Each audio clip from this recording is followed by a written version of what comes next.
Welcome to the Tick in the Lead Media Podcast, broadcasting from the lovely island of Oahu, with your weekly playlist of independent music and interviews. My name is Zenofra, and welcome to episode 136. It's been about a month since the last episode, so to you regular listeners, thank you for sticking around and for your support. To you new listeners, welcome to the show. I hope you enjoyed today's music and conversation. This episode has been a long time coming. I have guests on this episode, two guests, Chad and Chelsey of the avant-garde progressive noise rock band Perennial, based out of Connecticut. Yeah, a lot of labels, but they are quite the treat. Amazing sounding band, fresh and original.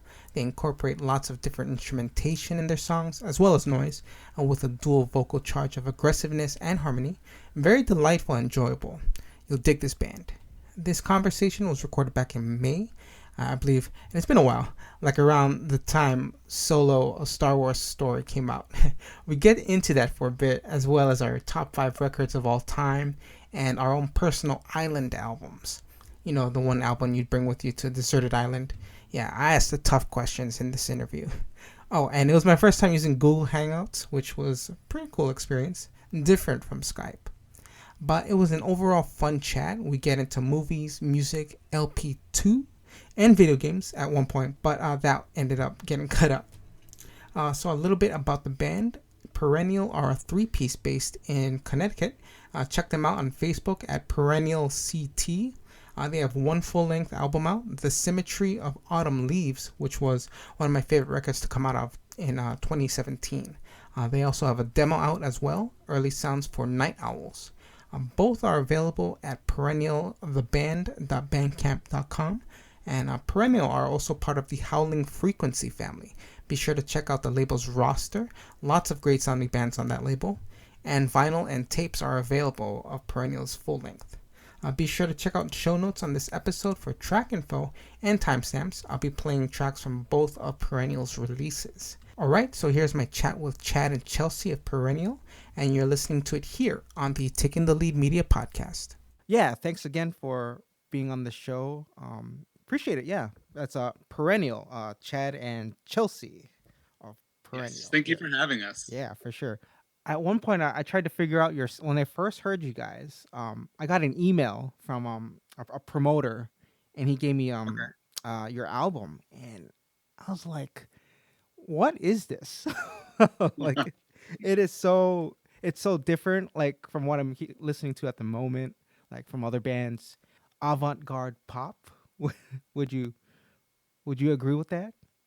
Yeah, I'll take it. I saw a few tweets that you guys, I guess, tweeted out that we're working on a second album, LP2. Yeah, we're in the very early stages right now. We're recording a couple songs, really just to sort of get back into the practice of working on new material, figuring out what new ideas we might want to try out. We recorded most of the first album ourselves, so we're sort of experimenting with recording a bit more of it in a studio in a more traditional way, and so it's almost we're taking these 2 songs out as sort of a trial run to see what we'll do when we finally have everything ready to record the second full one. Nice. There's going to be bass on this one. Yeah, there'll be actual bass. Right on. Oh, yeah, okay. But I think because my organ is really the low end live, we have a lot of bass sound, and it fills it out pretty well. But it is sort of an untraditional setup, like you were saying, and oftentimes people come up and suggest that they could be the bassist for us. But I don't think we need too low end.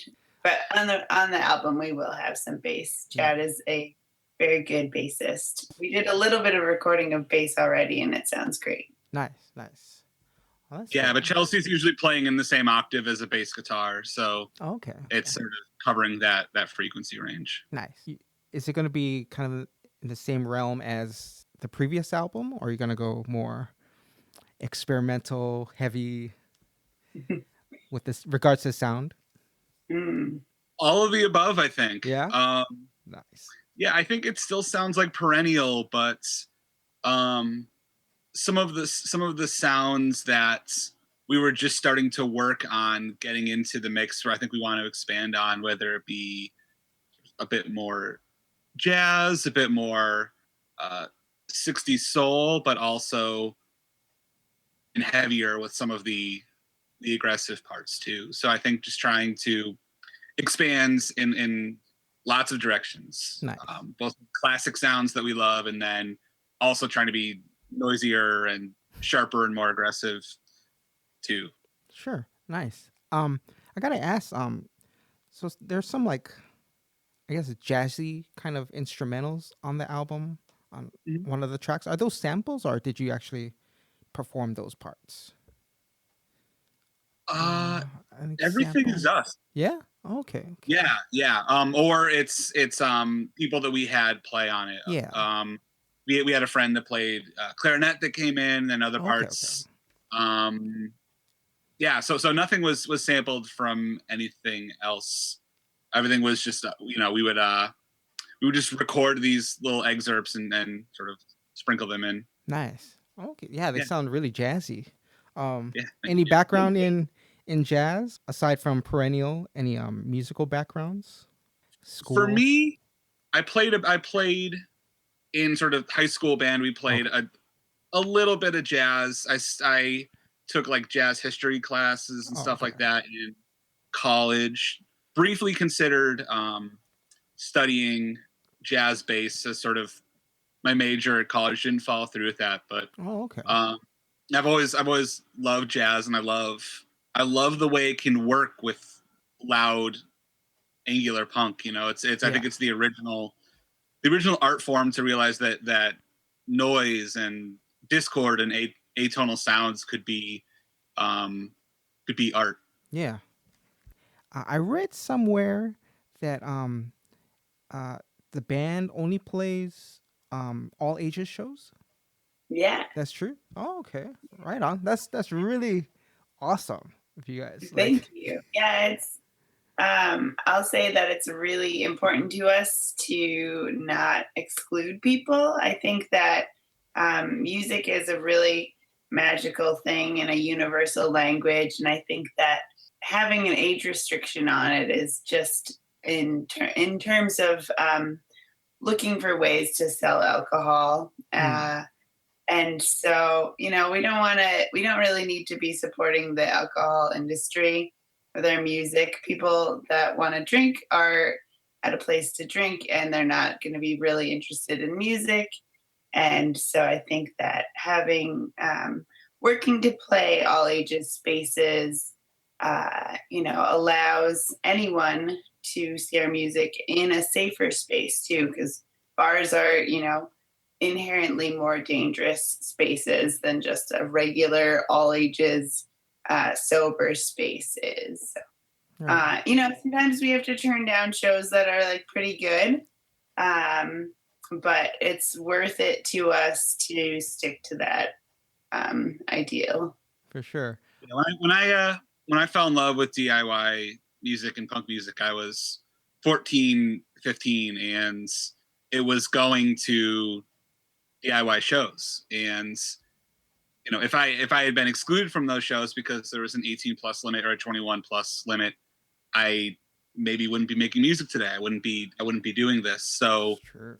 Nice. I don't want, it's a painful idea to me that somebody who is 13 or 14 or 15 now and might need this community and might need DIY music the way I needed it then, the idea that they would be excluded from it so that some giant corporation can sell more alcohol is just a really abhorrent idea to me.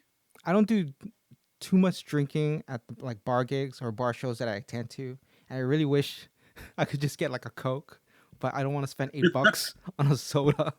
Yeah. So I really like the gigs where there's like a 7-Eleven down the street, and like in between sets, I'll head down there. Yeah. Perennial. We are connoisseurs of snacks and soft drinks in Perennial. Yes. Those are our vices. Yes. Monster and Rockstar, two of my vices. Well, for me as a youth, like the tough thing about going to shows wasn't so much that there weren't all ages shows, but it was just I had no idea where they were. So like I'd see a flyer and it'd be like at Mark's Garage or at this venue. I'm like, where's the address? And there's this one place where they called it 1739s, and I'm like, if I only knew where that place was. And it turns out that was the address. It was 1739 Kalakaua Avenue. Oh, idiots. Make better flyers. That's all I could say. Yeah. More informative. Yeah, that can be a limiting factor in some ways to, just have like some person's name, like you said. But, I think eventually the like DIY community sort of finds those outliers and, helps people get to the gig, wherever it is. But yeah, sometimes they can be in really weird, obscure places. And that's unfortunate that, beautiful art has to be, really hard to find for people. But, the like sort of mainstream clubs or places where you might have to sell tickets in order to play, that really limits people's ability to, do that. If you can't like get 20 people to pay $10 to come to your show on a Wednesday night, then you can't play. Like that's hard. So that's why those like illegal and secret weird spaces exist, so people can still have an outlet for it, I think. Right. Yeah. In a perfect world, it'd be really nice if every county just had a publicly funded community space with a performance space where bands could play, and it could be all ages, and the building could be up to code and safe, and also didn't have all the things that we're talking about with bars. So I guess that's our platform. Hopefully someday. Yeah. Right something. Are there a lot of shows where in your area where like you'd have to, like the flyer would say, oh, call this person for the address just in case, because a problem with like, I guess, cops busting down shows, I guess, with regards to like noise, maybe. Is there a lot of that in your scene or your area? Yeah. No way. Oh, wow. Yeah. Or there's houses being like, DIY houses being shut down pretty regularly, especially more in like bigger cities. So in Providence, Rhode Island, and in Boston, and I'm sure also in New York, neighbors are complaining when there's music at 3 a.m. And okay, right. So they do get shut down pretty regularly, unfortunately. Oh, damn. Describe the your music scene. It seems pretty diverse, and this is just from listening to everything on Howling Frequency.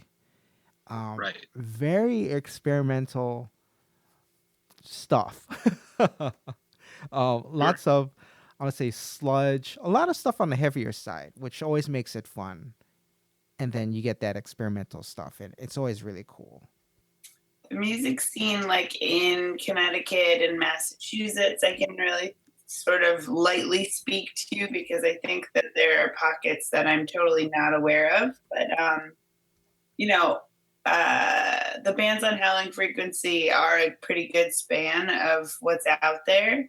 And there's certainly like folky stuff and country and like alternative rock and all that.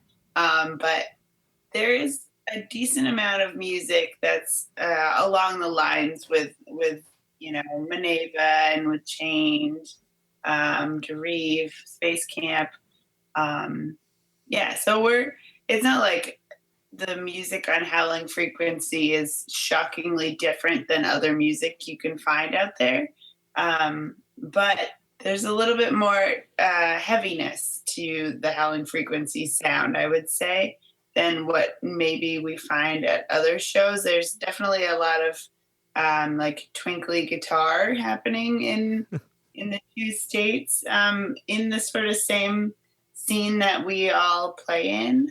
Yeah, I think with Howling Frequency, you have all these bands that are united by really loud, energetic music, and then all the bands have their own angles, their own approach on it.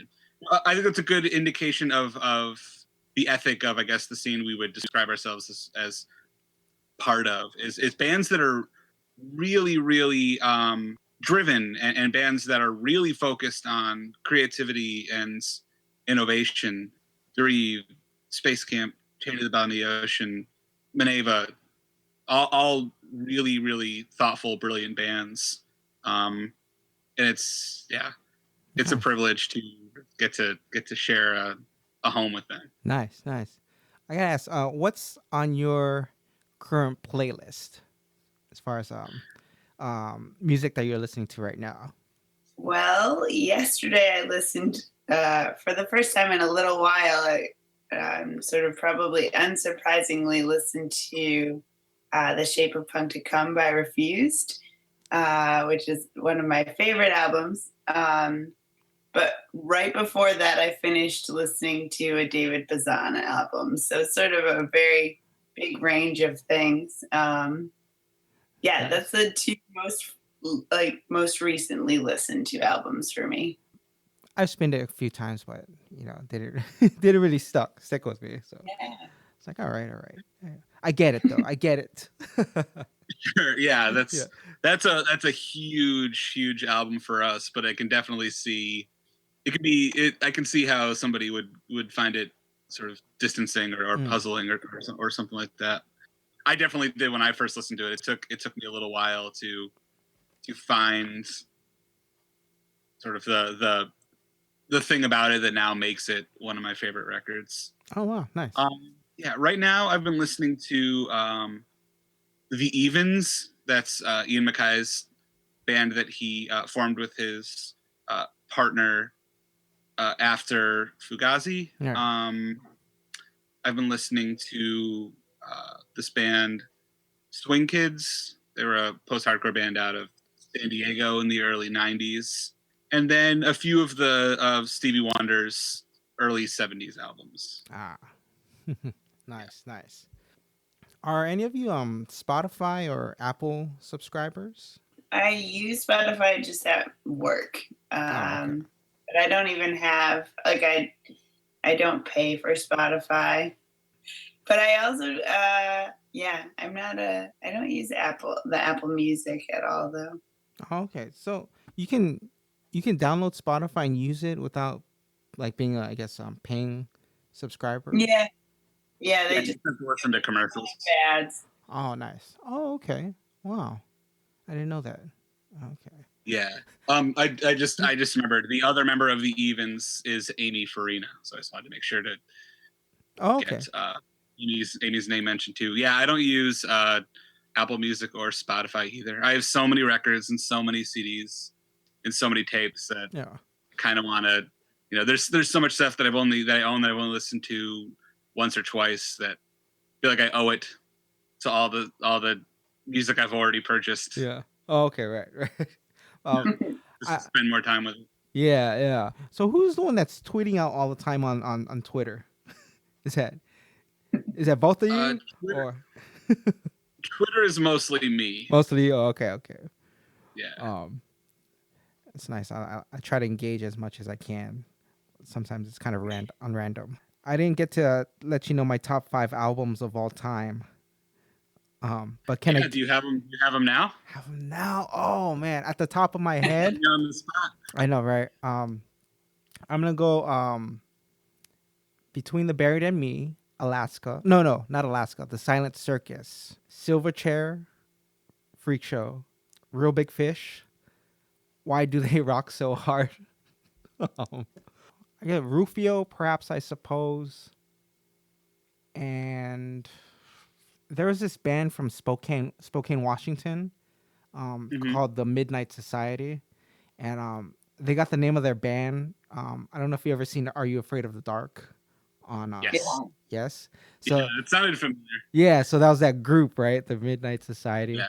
But they were like a metalcore band, big zombie fans, so you could hear that and see that in their music. So it was their one album that they released. It's called Dead of Night. So that comes to mind. So yeah, it's kind of mixed. That was so fast. I still haven't figured out my 5. I've been thinking about it since we posted it.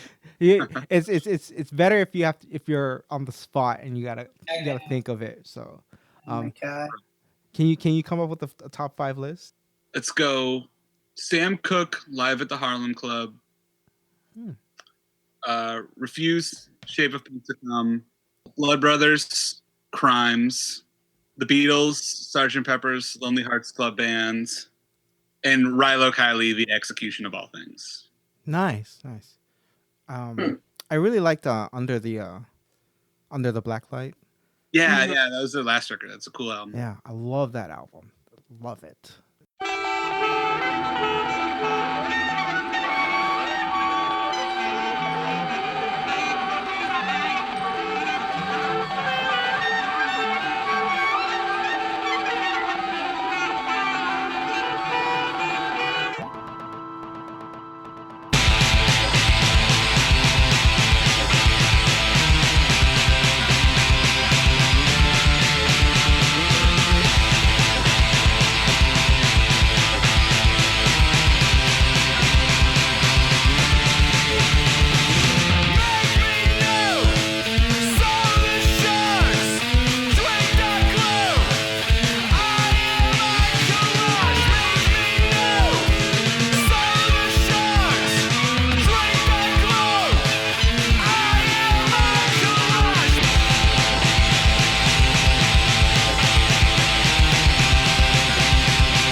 If I ever see you guys at a show or attend one of your shows, I'm bringing soda and lots of snacks. All right.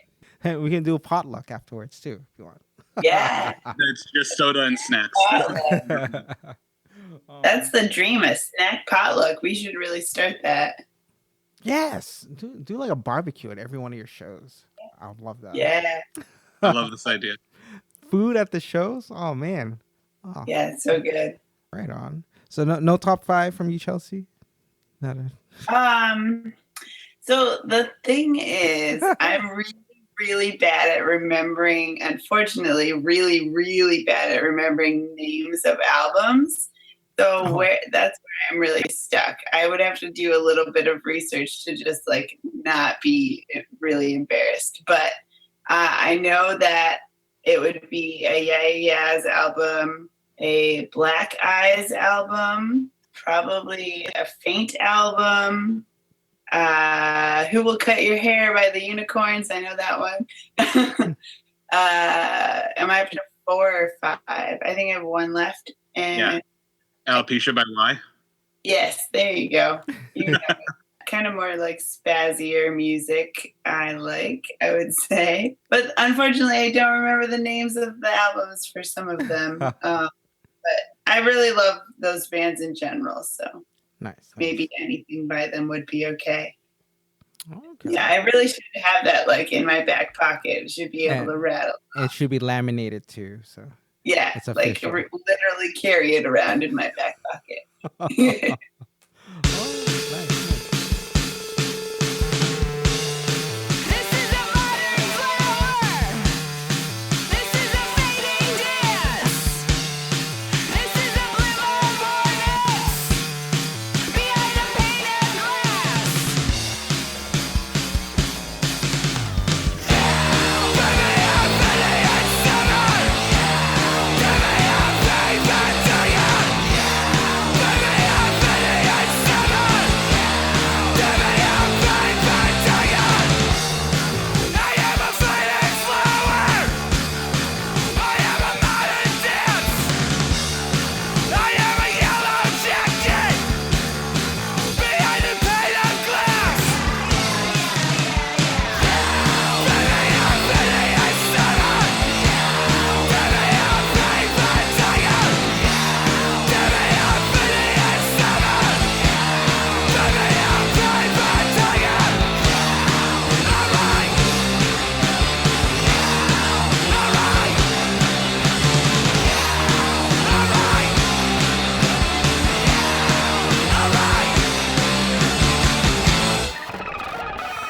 gotta ask, did you all see the newest Han Solo Star Wars movie? Yeah, Yeah. Did you all like that totally one? did. Yeah. Yeah, Did you like it? I loved Did you it. see it? Yeah, Yeah. Good. totally loved it. All the oh man, there were so many references. So I thought at the end it answered like the biggest question on my mind, throwing back to A New Hope, if Han shot first or not, and Yes. he totally did. He totally did. Yep. So Yeah, that's when we were watching it and that scene happened. I just leaned over to Chelsey and went, "Han shot first." yeah. Like it was so clear that that's what they were doing with that scene. Right. Yeah. So I'm like, okay. The special editions are not canon.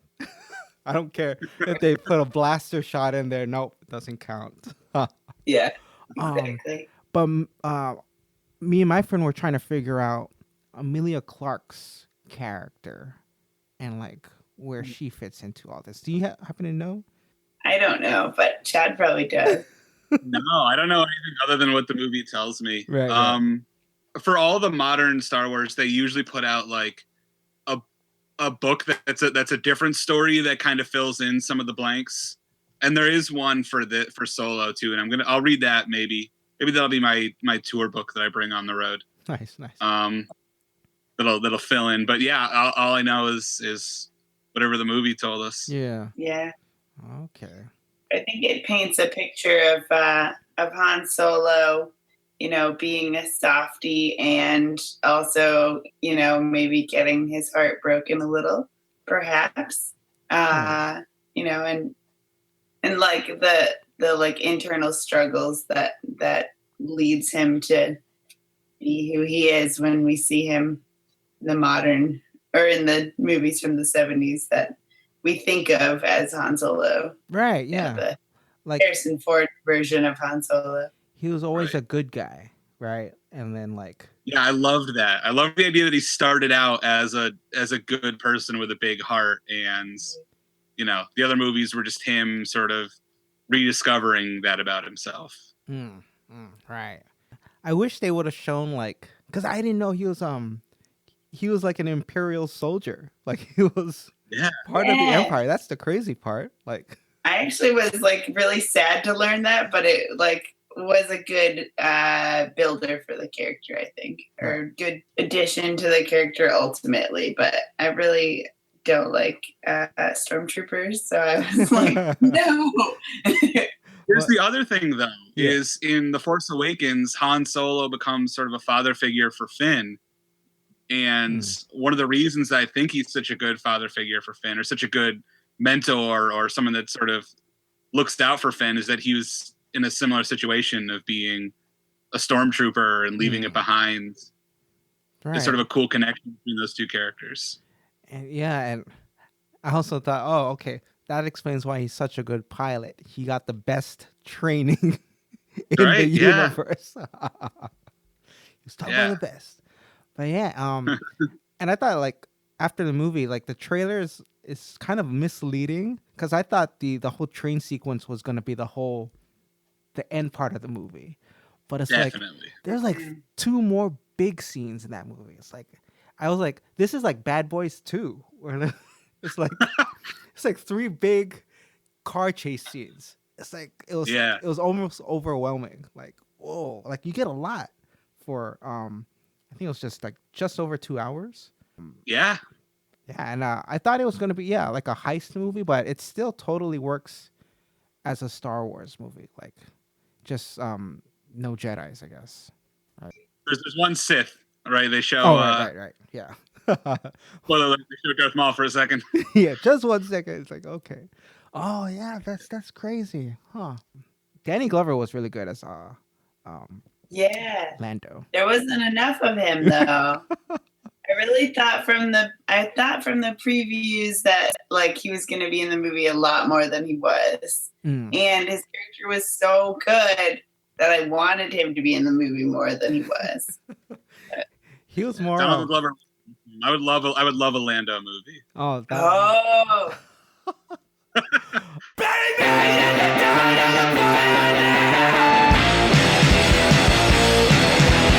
Nothing but great, great crossing.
Did you see the movie Green Room? With No, I've oh, I've heard a little bit about it though. that's the one where Patrick Stewart is Yeah. I think he's like a Nazi in that one, and yeah, it's pretty horrific. But they had like kind of I guess a music question too. Like if they called it they referred it to as your island album. So if you're stuck on an island and you had one album to take with you, and that was the only album you could spin for the rest of your life, what would it be? But do y'all have a island album? Mm. Chelsey? Oh God. One album forever. Pinkerton by Weezer. Really? I don't know. Probably wouldn't want to. Like if I was sent to an island like 15 years ago, I would definitely take that up. Nice. That's actually, I'd be down with that. It's a really good album, but I definitely have not really been listening to them lately. Do you prefer that one over the Blue album? Yeah, I like Pinkerton the most, but the Blue album is really good too. What about you, Chad? What would you take to an island if you were stranded? My first instinct is to cheat and say the Motown singles collection. You can't do a compilation album. Yeah, it is 4 discs, so I don't think that I could get that by. So probably Sgt. Pepper's Lonely Hearts Club Band by the Beatles, just because there's so many different types of sounds. A lot of the songs are sort of story songs, so it's entertaining in that way. I would say soundtracks are okay. Yeah, that'd be interesting. So if you couldn't bring movies, you could maybe take your favorite movie's soundtrack, and you could probably do a decent job of sort of imagining. Maybe the Big Chill soundtrack, because that has like just like a ton of Motown.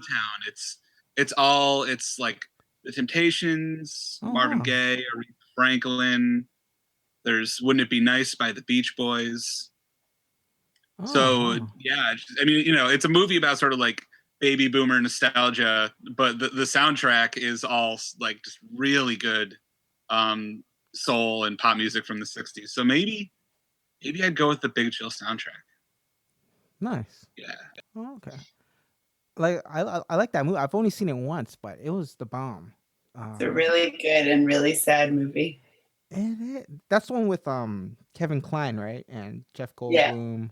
Yeah, that movie's really, really interesting. I like it a lot. I didn't know. I think the guy who wrote and directed Return of the Jedi. He wrote Return of the Jedi, and I think he wrote Empire Strikes Back too. Isn't Lawrence Kasdan? Yes. Yeah. Yeah, he's a good writer.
When do you think you'll release LP2? Good question. Hopefully spring or summer 2019. That's sort of a guess. We're about 2/3 into the sort of process of learning all the songs. Oh, okay. But I'd say that there's at least an idea for each of the songs that would go on it.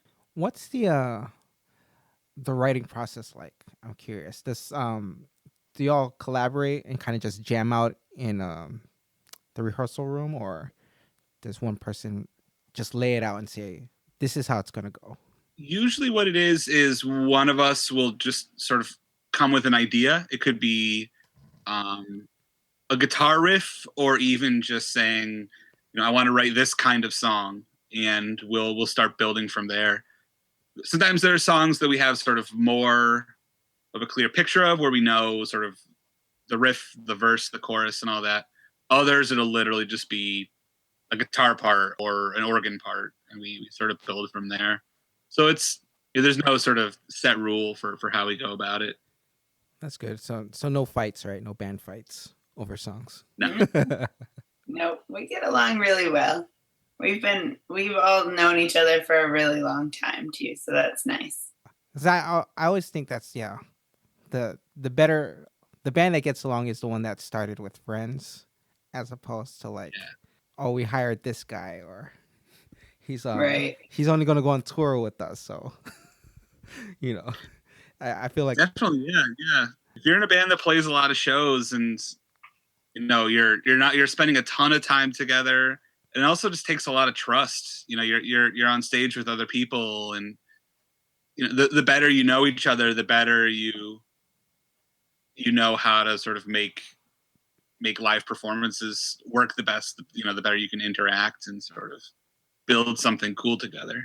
Right. Or like just the general nonverbal communication that can happen to help each other out, I think is really great in our band, and also really important in general.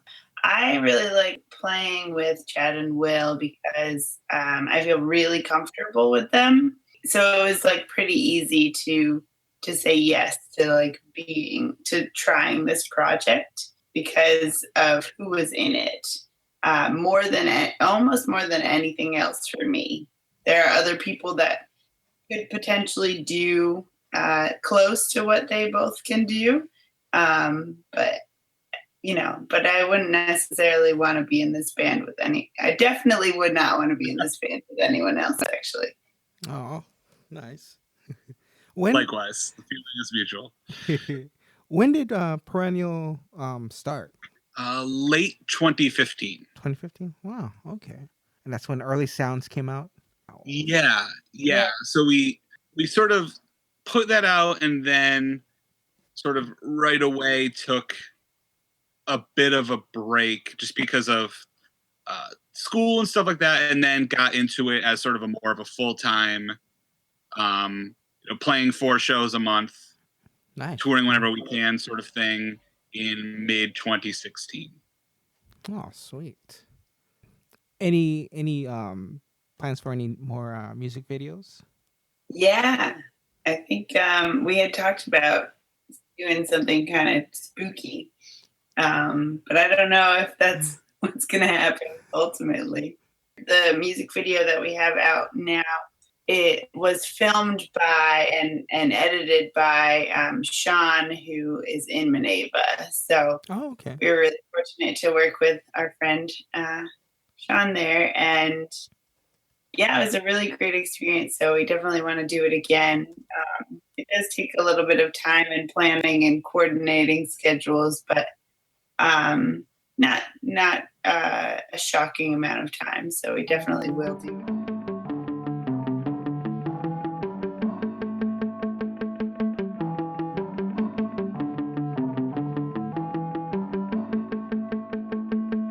Tonight I only wanna be the dusk outside the beat of this moving blood. In the night where it's cool and hush, in the night where it only hums music for night owls waking up.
we should do this again sometime.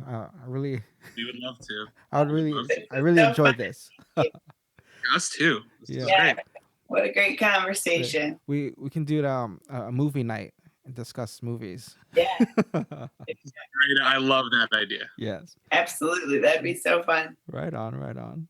Okay. Well, cool. Is there anything you'd like to plug specifically, or any shout outs to anyone? Shout out to everyone who listened to Perennial and bought the record and has supported us, or the Howling Frequency artists. Thank you so much. Chelsey? I would say shout out to all of the femme people that watch bands that are not currently in bands. Shout out to those people feeling empowered to be in bands and start bands and, just change the DIY community to be a little bit more inclusive, just one small step at a time. So shout out to those people that are like on the edge of starting cool, creative music projects. Nice. Yeah, do it. We need everyone to create the art that they've always wanted to create. Well, cool. Well, thank you so much for taking the time Thank you. to have this Thank chat. you. This was really fun. We loved it. We had a great time. Nice. Well, Yeah, it was awesome. well, Thank you. have a good night, you two, and Thank you. talk soon. All right. Bye. Bye.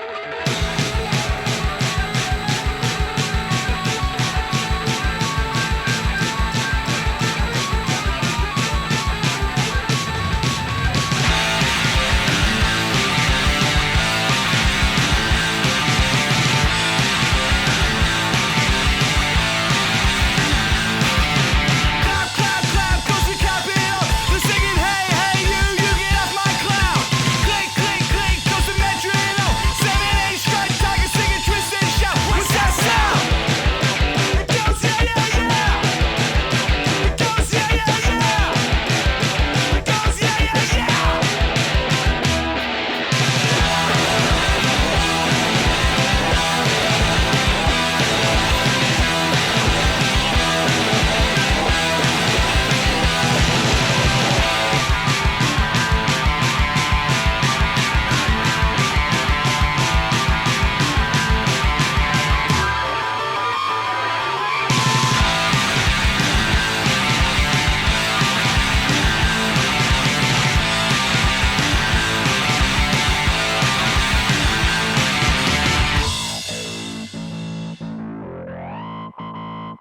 This is the symmetry of all the leaves. There's all the trees, all the planets heaven. This is the symmetry of all the leaves. This is the only thing that really matters. This is the symmetry of all the leaves. This is the only thing that really matters.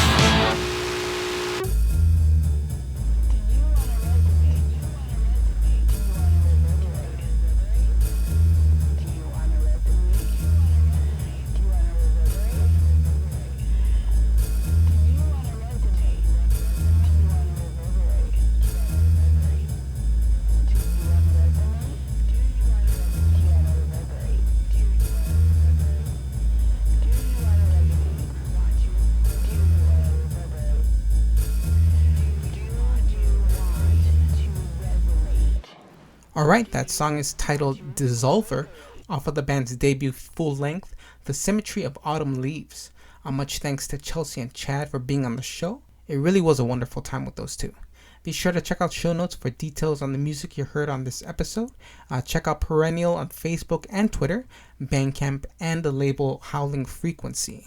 Be sure to have links posted on this podcast website, takingtheleadmedia.com. You can also stream past episodes and read up on my seldom ramblings too. The podcast is also available on YouTube, search Taking the Lead Media, and on Tumblr at oneshotsideshow.tumblr.com.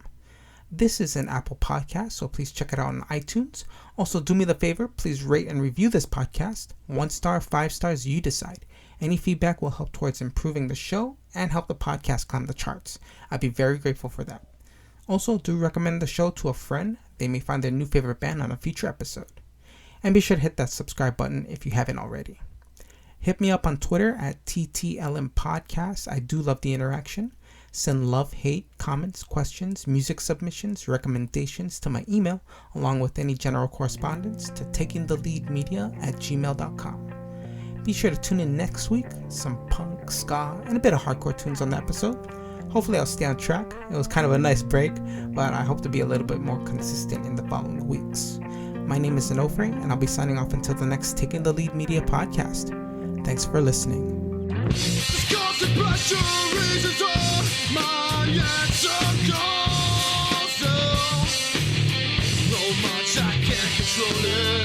You praise and squeeze and taking me your book of love. So much I can't control it. I try and to make this my home. I try again.